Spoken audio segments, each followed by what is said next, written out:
All right. I'm here with Nick McPherson. Fashionably late, but that's cool. We're here.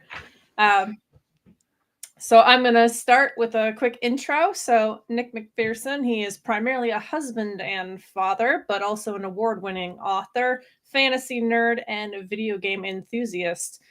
He's an engineer with a hatred of yard work and a lover of frozen custard.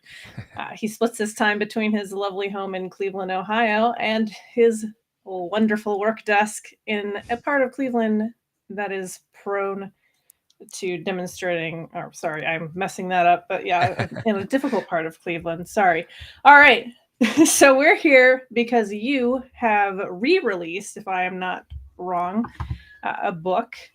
And so this is the first book in your Grim King series, Chosen, the New Order. So I'm going to kick it over to you and give you a couple minutes here to kind of pitch what this story is. And then we'll get into this re-release. Sounds good. Sounds good. Yeah, I have the original first edition. So this is the book that I am not releasing today. um, but it is book one of my fantasy adventure series. It's a young adult fantasy series.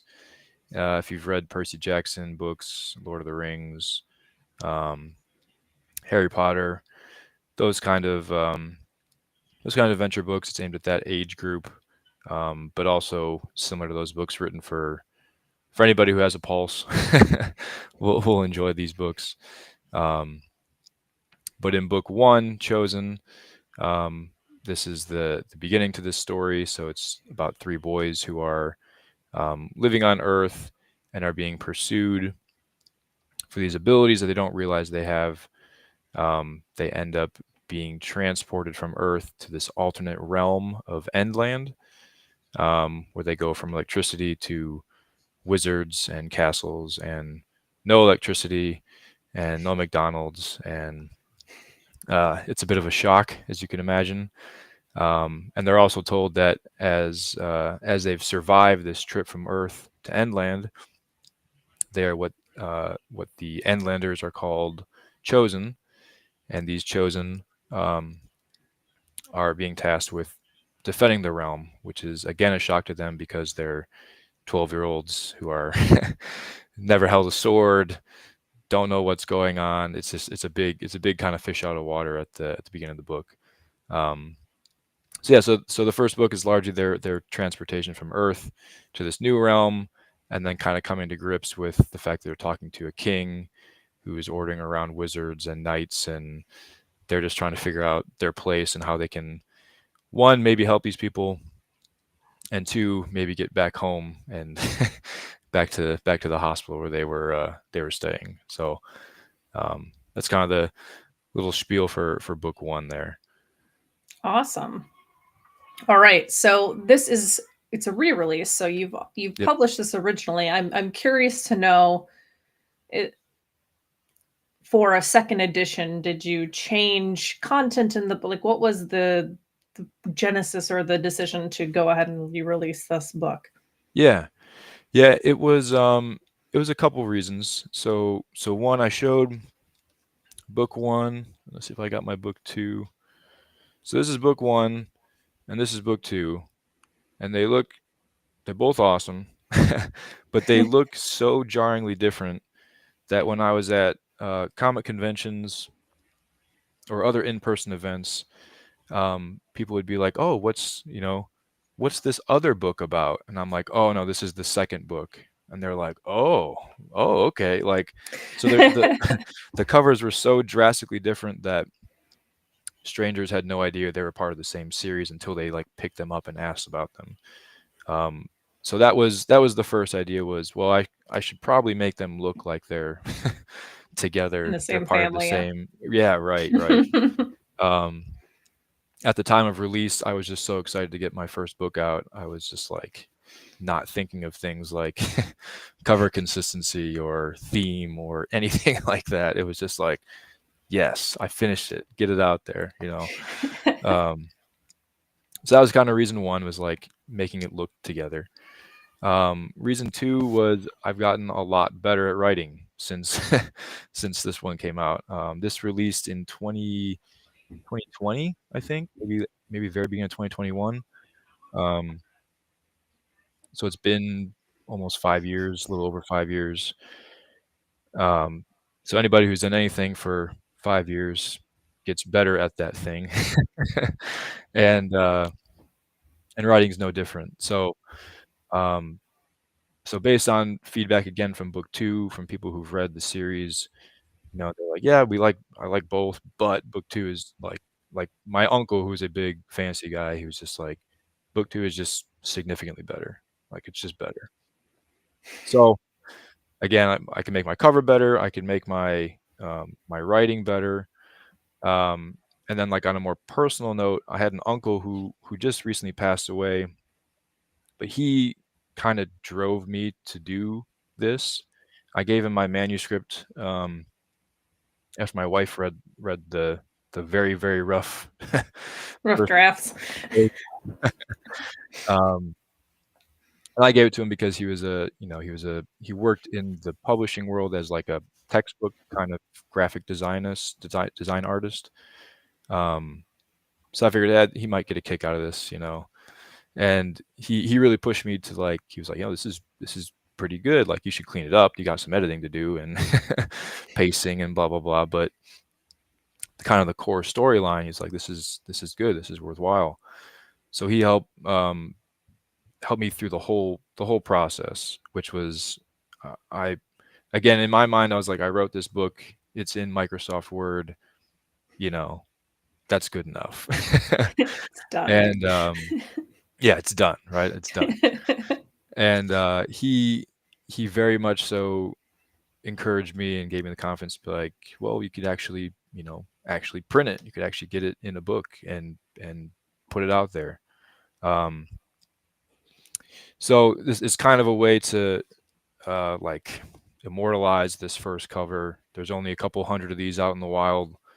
Um, so this is like my Uncle Keith version. So anyone who has one of these first versions is like an early supporter. It's like a badge of honor kind of thing. So those were the many thoughts that that led me to say, yeah, I should do this re-release.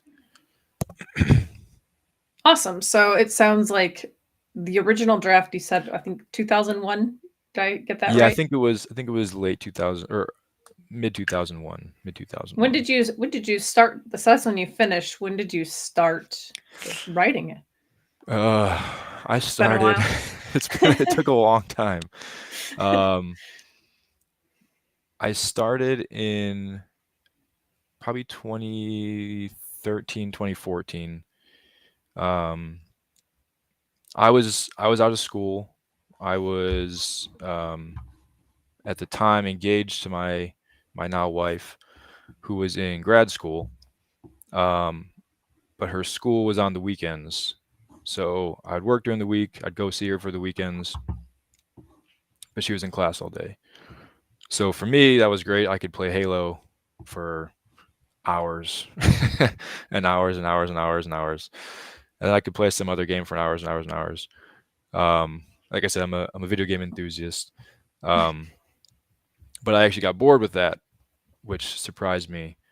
And at some point, I decided, I'd written kind of goofy things in school, and I took like creative writing in high school. I thought that was fun, but like had never really sat and like written, if that makes sense. Yeah. But between the extreme boredom on the weekends, and then it was a good. She was in Pittsburgh, so I was driving from Cleveland to Pittsburgh. If anyone's driven on that turnpike, it's a very, very flat, very straight, very non-scenic stretch of road. Um, so I would just have thoughts in my head as I'm driving. I'd jot them down real quick on my phone, and then on the weekends I'd start drafting them together. So it took a long time of on and off, on and off. But it stemmed from extreme boredom. Probably in 20, I think it was 2013 is when I started. Awesome. And then, yeah, like I said, there were periods where I would not write for like a year, and then it'd come back to me, and I'd pick it up for a little while, and then it'd fall off, but eventually, it all came together, and probably 2020, rough draft, and then took me like a year to polish it off and make it readable for the masses. Awesome. So I'm curious, I'm always curious to know, like, when we conceive our stories, like, this is a YA fantasy. So you're bored, okay, that's fine. But like, what made it, what made the story of, okay, these 12-year-old boys, like, where did this come from? Where did was it a love of things like Harry Potter and wanting to kind of create some magic in that realm? Yeah, that was definitely part of it. I remember reading The Hobbit as a kid. Um, Man, I even I was young, and I remember reading The Hobbit, and it like totally blew my mind. Like I was like, this is so cool, right? Like, Yeah. and then leading into Lord of the Rings is like this whole like history and people, and like I remember as a kid just like reading, like trying to read like the elf names that like Tolkien had, and being like, who is that guy? Like they just like mention him, and then like you'll never hear that name again for the whole series. So like the I think I had a big impression on me as a kid. Maybe unknowingly at the time, I just thought it was cool then. But like as I got older and as I started writing, it was like that is such a fun and like worthwhile outlet to be that creative and to make a world and to make characters and to make a history, and like so it definitely stemmed from like reading those books, those style books.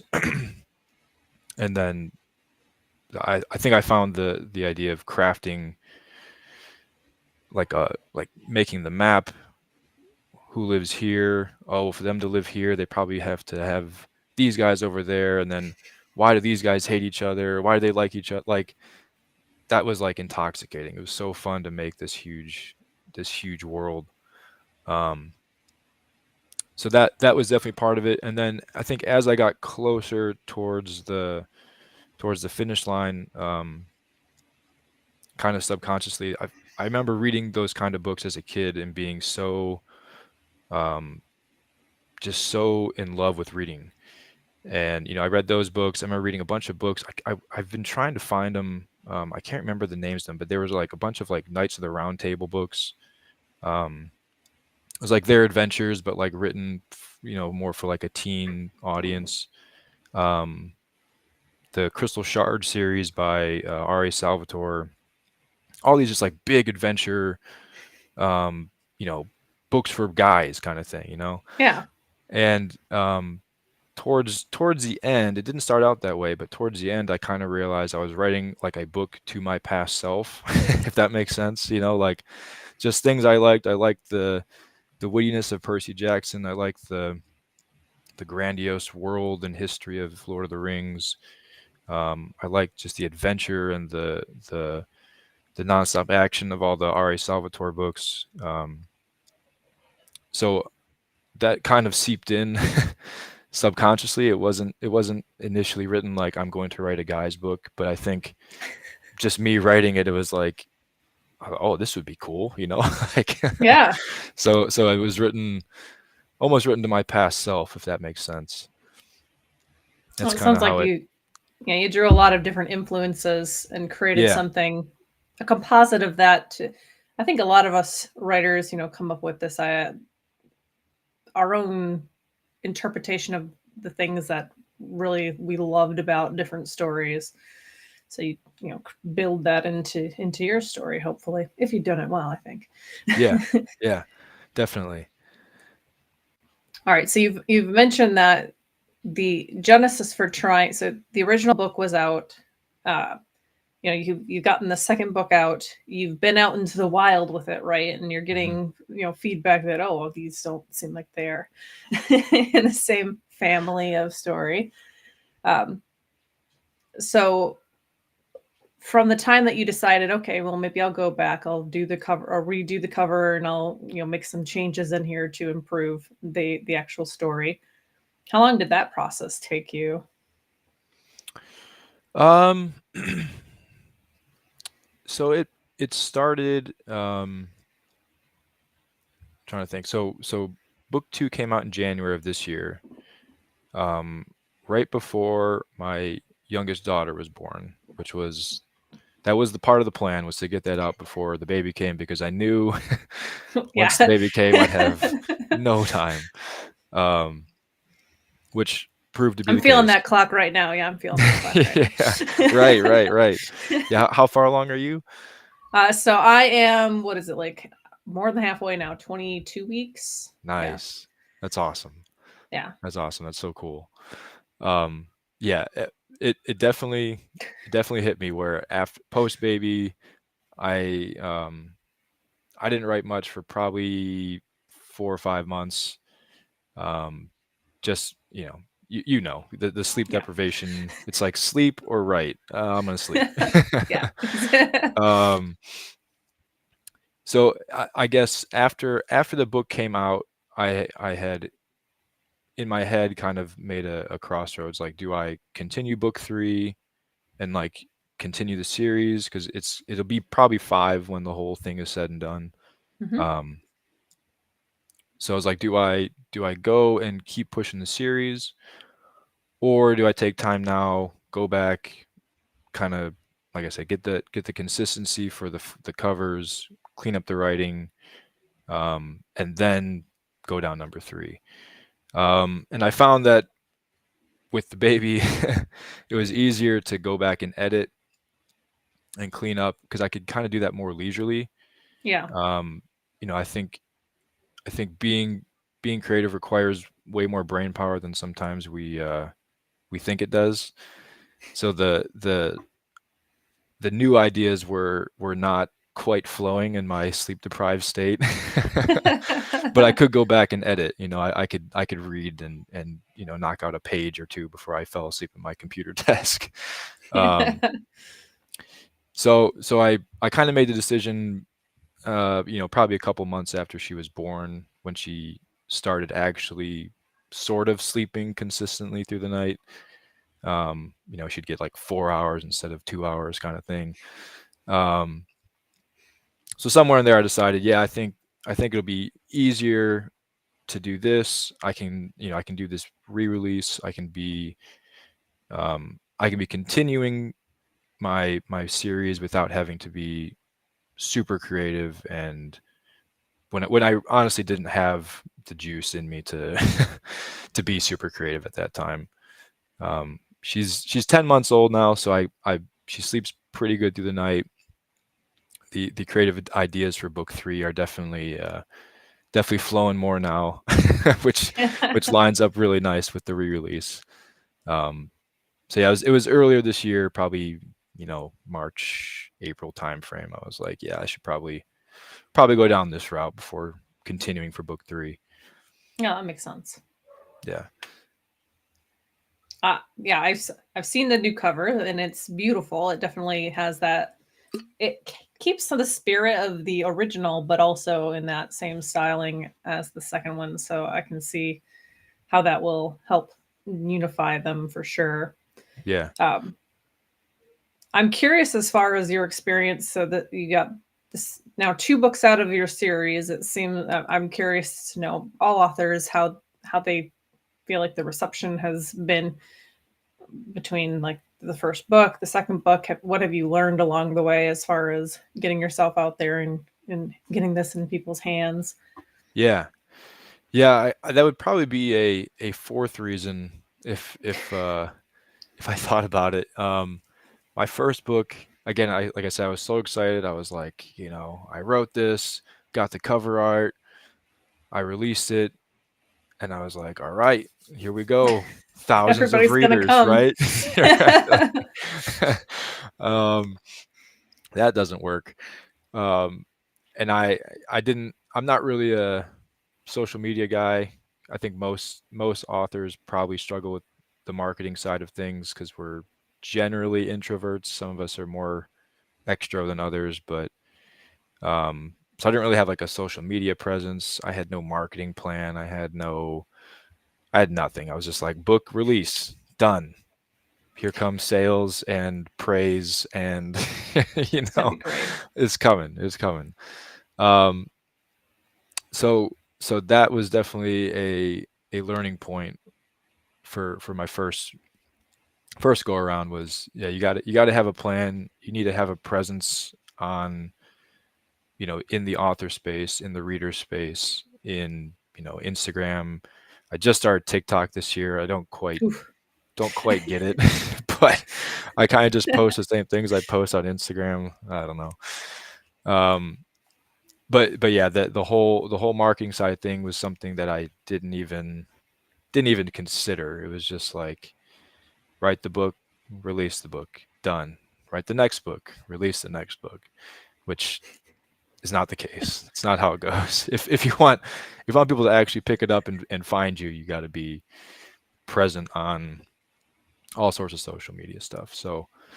Um, so hopefully this time around things will go much better.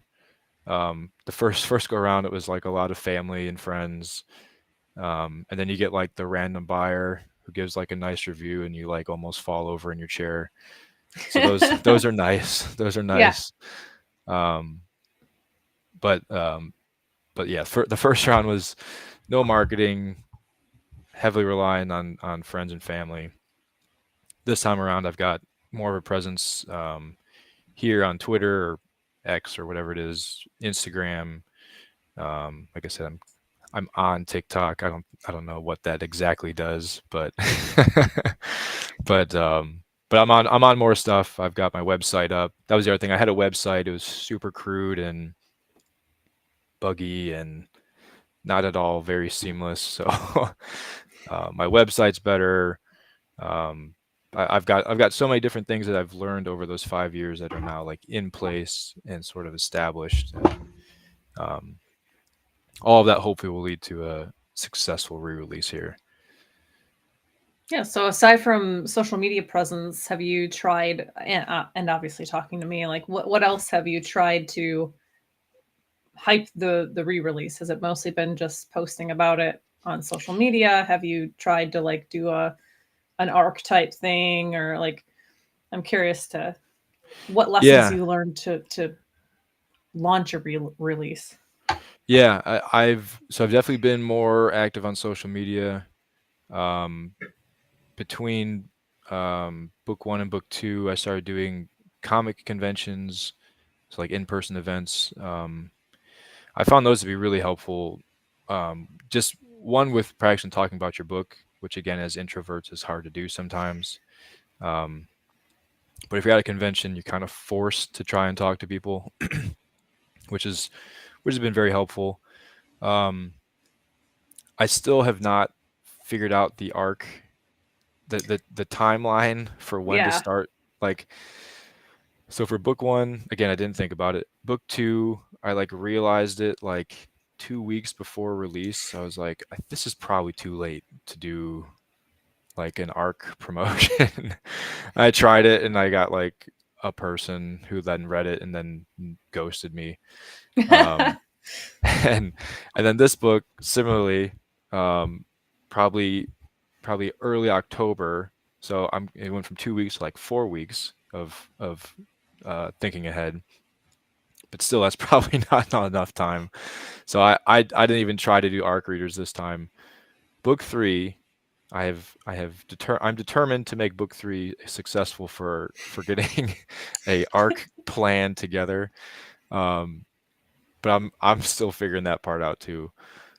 So largely, I just say it's social media, the in-person events, um, and then being around for more than a couple years, having two books out now. I have like I guess I'll call them extended family, where it's friends of friends or friends of family who um, you kind of tell when you like release your very first book and you're like, oh yeah, I released this book. They're like, oh, very good. Like, I'm not gonna read it, but good for you, because you can tell like they think like it's like almost like a gimmick, you know. Yeah. Um, and now that I've maintained that I'm still writing. Yes, I've released more books. Yes, I have short stories. We had the volume one of our anthology last week.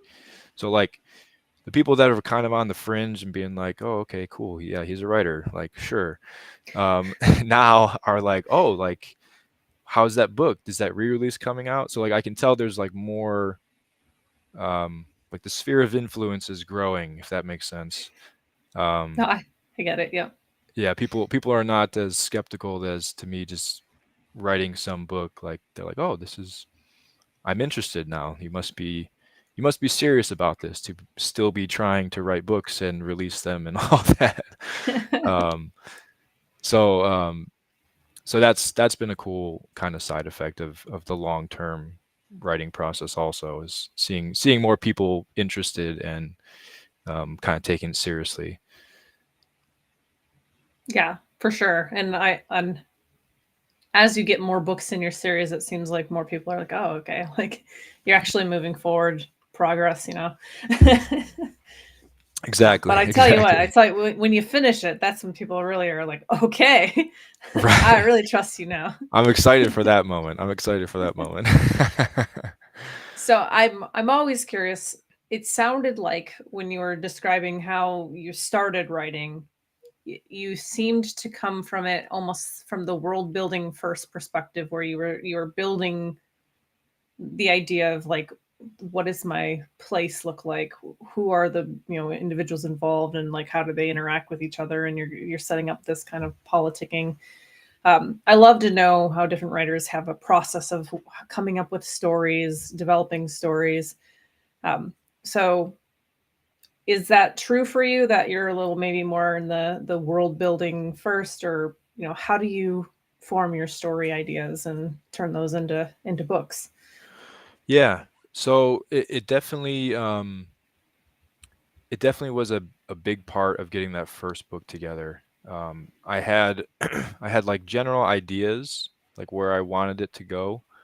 Um, but then as I wrote, especially at the beginning it was easy because like they're on Earth, right? It's I Yeah. know Earth. And then but then once they get to Endland, um, it's like they meet this wizard. And I'm like, okay, well, who is this wizard? And I kind of described the wizard. And I'm like, okay, well, are there more wizards? Well, probably. Okay, where are these wizards from?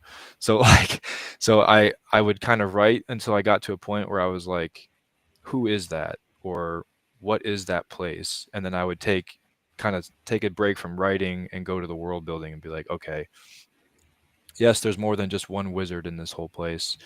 There's this many wizards and they belong to these cities. And then, okay, well, where are these cities located? And I kind of like rough spotted it on a map and then went back to writing. And then when it came up again, I would kind of flesh out that little corner of the world or that group of people and then go back to writing. So it was a lot. I think that's why it took me so long. Hmm. Well, one, I was trying to figure out writing, be my first book, but two, I definitely had a lot of back and forth between, I'd run up against kind of a not sure who this is or where this is going. Let's flesh that out. Okay, back to writing. Okay, back to the map. Okay, so there's a lot of back and forth for me. Um, Now for book two, with the world established, that went much smoother because I could kind of, they meet this person. Okay, who is this person? Okay, he's kind of like a thief type person. He's probably from this corner of the world. Let's throw him in this city. Little backstory. Okay, move on. Like the world was there. I could like almost throw a dart and be like, yeah, he's from here. Cool. Continue with the story. So the world now that it's set has made writing a lot easier for me, um, because any new characters or any new locations I can kind of fold into um, the existing map or the existing space, if that makes sense. Hmm. It does. All right. So you mentioned that you foresee potentially 5 books in this Hmm. series. You're working on Are you working now on book 3? Like, have you officially started drafting that one, or where are you at Yeah, with I've that? I've got so the baby is still makes writing. My writing routine is usually late at night. So sleep is still winning more often than not over write or sleep. Um, but I found that I was talking to somebody at the Realm Makers conference, and I can't remember his name, but he was talking about Seth Ring. I don't know if you've heard of Seth Ring. Mm, Um, and he was saying that he does strictly like voice dictation writing. He does not type anything anymore. He only does this voice dictation. Um, and this other guy, I wish I could remember his name so I give him credit for for sharing it with me.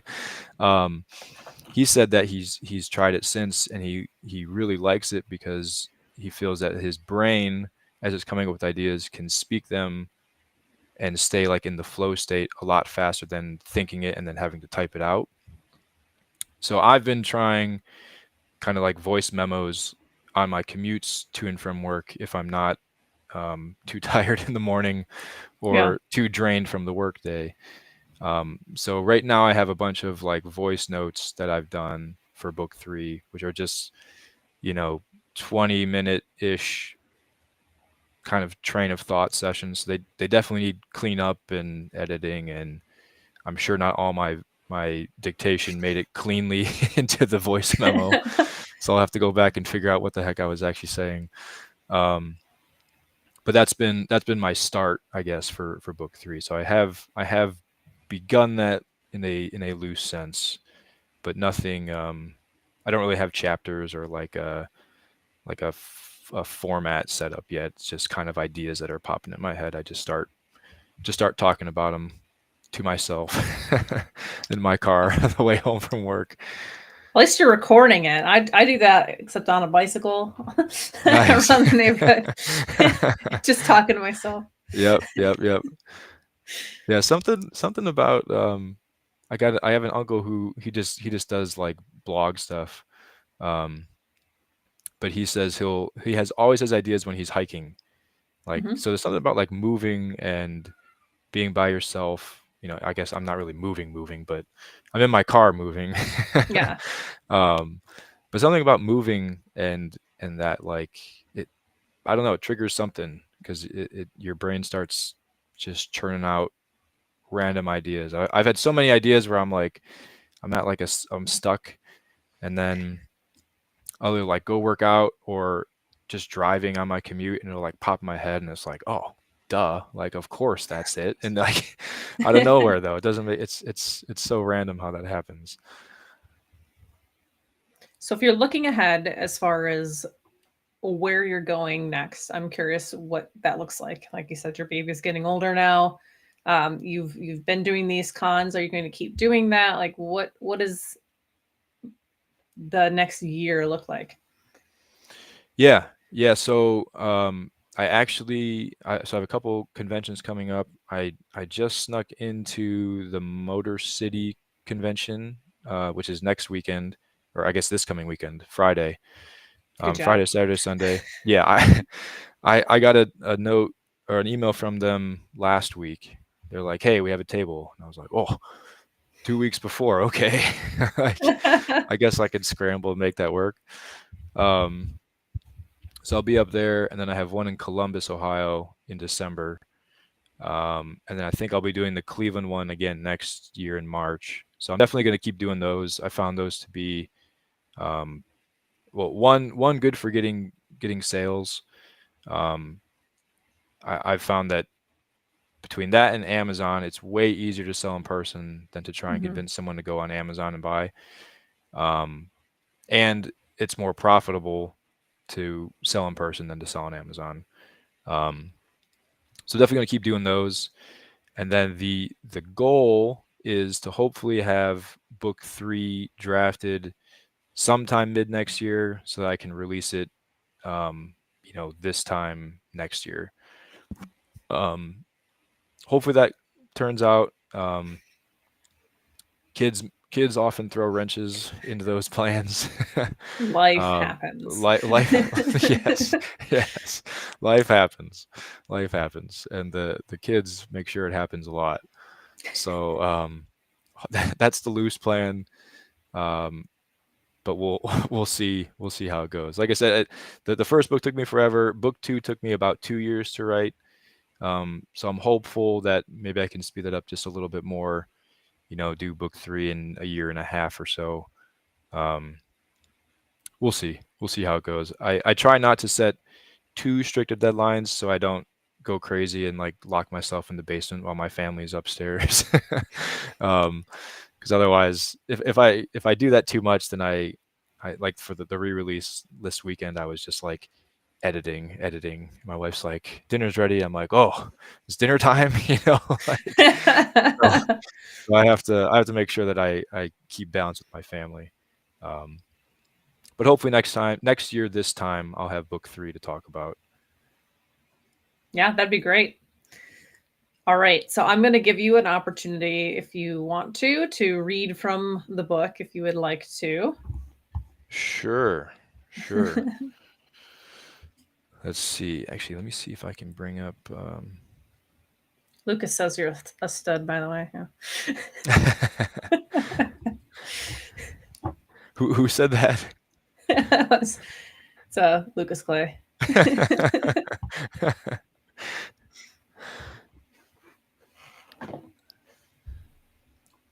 So I could read a page or two from the prologue if you'd like. Go ahead. Okay, so this is the prologue of the re-released Chosen the New Order. Okay. His shackles clanged down the open causeway as the sun reflected off the cold metal. Walding did not mind the chains. He would be bound wherever he was, but at least now he was outside in the open air instead of a dank cell.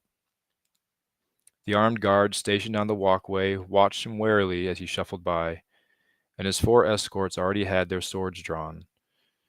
But Walding paid them no mind. He had no intention of pulling off a daring escape.